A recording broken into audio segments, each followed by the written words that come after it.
Les fugitifs de l'espace-temps. Chapitre 1. Une journée à Mérine. La nouvelle avait fait l'effet d'une bombe. Les écrans de télévision, les sites d'information, les réseaux sociaux, tout était saturé par la même annonce. Le Pentagone avait confirmé l'existence des ovnis. Des vidéos, autrefois considérées comme des canulars, étaient maintenant validées comme preuves tangibles. Les lanceurs d'alerte, longtemps moqués ou discrédités, étaient soudainement devenus des héros nationaux. À Mérine, en Suisse, les terrasses des cafés, d'habitude paisibles, bruissaient des théories les plus folles. Certains parlaient d'une invasion imminente, d'autres évoquaient des alliances secrètes entre gouvernements et extraterrestres. Les enfants, les yeux brillants, imaginaient des créatures aux formes étranges, venues d'autres galaxies. Au milieu de cette agitation, la famille Pachark menait une vie paisible. Leur maison, une charmante bâtisse à 2 étages aux murs blancs, était nichée dans un quartier tranquille. Le jardin, soigneusement entretenu, était un havre de paix où les roses commençaient à fleurir, attirant les papillons et les oiseaux chanteurs. Georges Pachark, le père, était un homme grand, aux cheveux poivre et sel, toujours vêtu de manière formelle, même à la maison. Physicien de renom, il passait de longues heures dans son bureau, entouré de piles de documents et de livres sur la physique quantique. Malgré son apparence sérieuse, il avait un faible pour les blagues de science et adorait raconter des anecdotes sur ses journées passées au CERN, Organisation européenne pour la recherche nucléaire. Isabelle, la mère, était le pilier de la famille. Avec ses cheveux châtains ondulés et ses yeux pétillants de malice, elle dégageait une chaleur maternelle. Elle avait toujours un livre à portée de main, souvent un roman de science-fiction ou un ouvrage sur l'astronomie. Le soir, elle aimait s'asseoir sur la véranda, un télescope à ses côtés, et raconter à son fils unique les histoires des constellations. Dylan, leur fils, était un mélange parfait de ses parents. Il avait hérité de la curiosité insatiable de son père et de l'amour des étoiles de sa mère. À 12 ans, il était toujours en mouvement, explorant chaque recoin de leur jardin, grimpant aux arbres ou courant après son chat, Orion. Sa chambre était un sanctuaire de découvertes, avec des étagères remplies de pierres précieuses, de modèles de vaisseaux spatiaux et d'un petit télescope pointant vers le ciel. Ce matin-là, alors que Georges lisait le journal dans la cuisine, une photo en première page attira son attention. Elle montrait un objet volant non identifié, capturé par une caméra de surveillance près d'une base militaire, non loin du CERN. Isabelle, préparant le petit déjeuner, jeta un coup d'œil par-dessus son épaule. « Tu crois que c'est vrai ?» demanda-t-elle, une pointe d'inquiétude dans la voix. Georges haussa les épaules. « Avec tout ce qui se passe en ce moment, qui sait ?» Dylan, attiré par leur conversation, s'approcha de la table, les yeux écarquillés. « Papa, tu crois aux extraterrestres ?» Georges sourit, ébouriffant les cheveux de son fils. « La science nous a appris à toujours garder l'esprit ouvert, mon garçon. » Isabelle posa une tartine beurrée devant Dylan. « Mange d'abord, ensuite. Tu pourras partir à la chasse aux aliens. » Dylan rit, prenant une bouchée de sa tartine. « Promis, maman. » À Mérine, comme partout ailleurs, la nouvelle avait suscité une vague d'excitation. Les écoles étaient en effervescence. Les enseignants tentant tant bien que mal de canaliser la curiosité débordante des élèves. Les commerces locaux avaient rapidement saisi l'opportunité, proposant des produits dérivés sur le thème extraterrestre, t-shirts, casquettes, posters. Après l'école, Dylan retrouva ses amis Gabriel et Noah au parc central de Mérine. Gabrielle, avec ses cheveux châtains qui tombaient librement sur ses épaules, portait en elle une mélancolie douce. Elle était la fille unique du docteur Alexandre Renaud. La disparition précoce de sa mère avait laissé une empreinte indélébile dans son cœur, renforçant le lien profond qu'elle entretenait avec son père. À ses côtés, Noah, un garçon aux joues roses et portant des lunettes élégantes, partageait ses anecdotes avec une vivacité contagieuse. Malgré sa jeunesse, il avait la capacité à raconter des histoires qui captivaient son auditoire. Élevé par sa grand-mère, il avait hérité d'une sagesse ancienne qui contrastait avec son apparence juvénile. Les 3 enfants, assis sur une balançoire, échangeaient joyeusement sur les événements de leur journée. « Ma grand-mère dit que c'est une ruse du gouvernement pour nous distraire de vrais problèmes. » déclara Noah, ajustant ses lunettes rondes. Gabriel, les cheveux noirs flottant au vent, fronça les sourcils. Mon père dit que c'est sérieux. Il sait ce qu'il dit.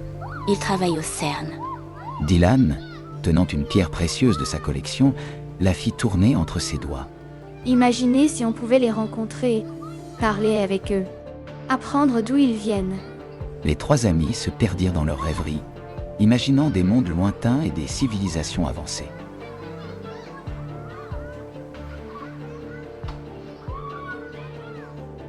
Pendant ce temps, à la maison des Pacharques, Isabelle était au téléphone avec une vieille amie qui travaillait comme journaliste à Genève. Isa, c'est incroyable. Les gens sont partout dans les rues, manifestant, demandant la vérité. Certains croient que les extraterrestres sont déjà parmi nous. Isabelle, rêveuse, regardant par la fenêtre, répondit doucement. Peut-être qu'ils le sont. Peut-être qu'ils sont là depuis longtemps, nous observant. Georges, rentrant du CERN, semblait préoccupé. Il avait entendu des rumeurs parmi ses collègues, des murmures sur des projets secrets et des découvertes qui pourraient changer le cours de l'histoire humaine. Isabelle, remarquant son air sombre, lui demanda. Tout va bien, Georges? Il soupira, posant sa mallette sur la table.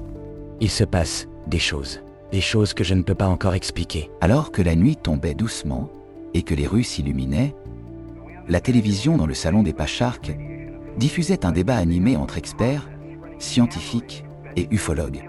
Chacun avait sa théorie, certains parlant de complot, d'autres d'une nouvelle ère pour l'humanité.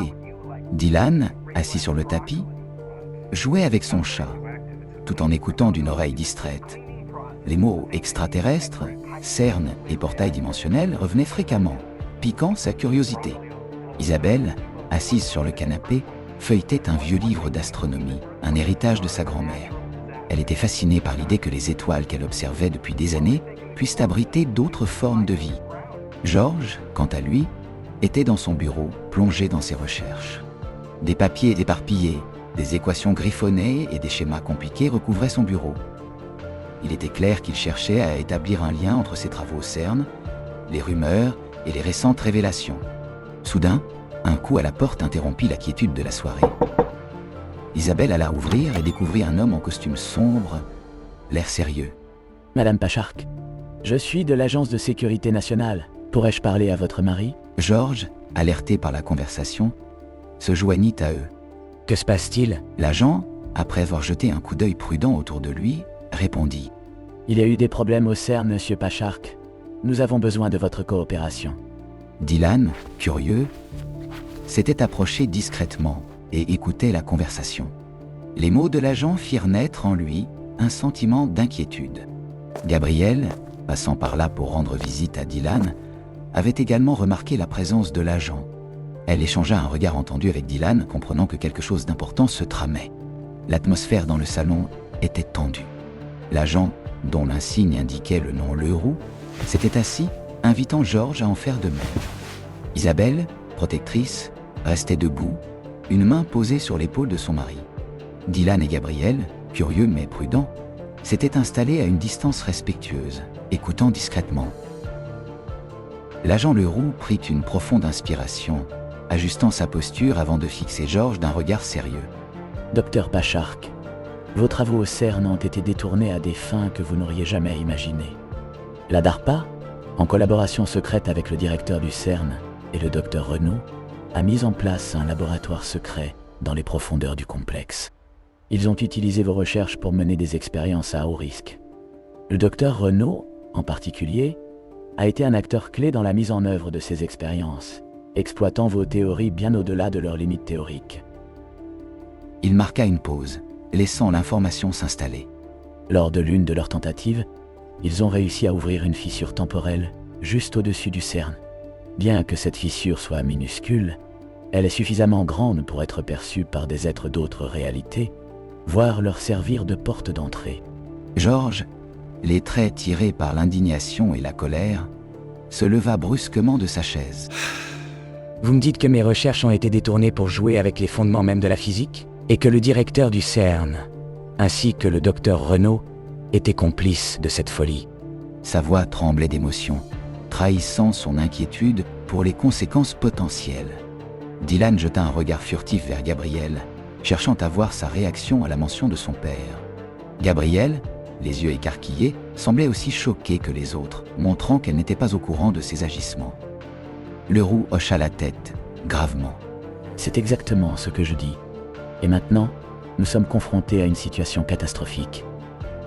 Dylan, sentant son cœur battre plus vite, se tourna vers Gabriel, dont les yeux reflétaient une profonde inquiétude. Les implications de ce que venait de dire l'agent étaient vertigineuses. L'idée que les recherches de son père aient pu jouer un rôle dans ces événements extraordinaires le bouleversait. Gabriel semblait troublé, réalisant que son propre père avait trahi la confiance de M. Pachark. Georges, pâlissant légèrement, fronça les sourcils. Je n'étais pas au courant de l'utilisation de mes travaux par la DARPA.